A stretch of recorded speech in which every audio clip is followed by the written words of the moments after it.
kahaponon. Guys, oh. Yung aking tinanim, magdalawang linggo ko pa lang to tinanim siya, guys.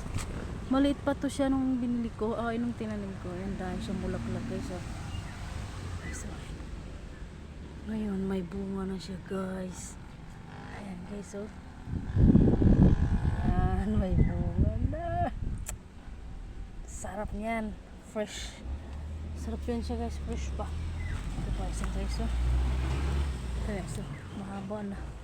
Dami niyang bulaklak seryoso, guys. Ayan. Ayan, bulaklak. Ngayon, may bunga na naman siya ulit. Guys, ang isang puno, guys, oh. Oh. Ayan, may katabi siyang bulaklak. Kasarap niyan, guys. Kahit hindi ko nalagyan ng suka yan, pinapapak ko lang yan. Yung aking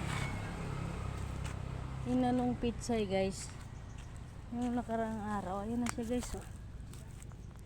Ayan, ang dami. Ayan, pitsay. Kaso hindi ko pa siya matanim dahil napakainit pa. Yung pinunla ko, ayan na siya. Tapos yung mustasa ko, ayan, maliliit pa. Palakihin ko muna siya konti para mabuhay na siya pag inilipat ko sa lupa. Tapos yung aking kamatis na cute, guys. Sus Mariosep, ang bunga seryoso, guys, oh. Oh. Kaliliit. Malaki pa yung itlog ng ano. Ayan, oh. Dami.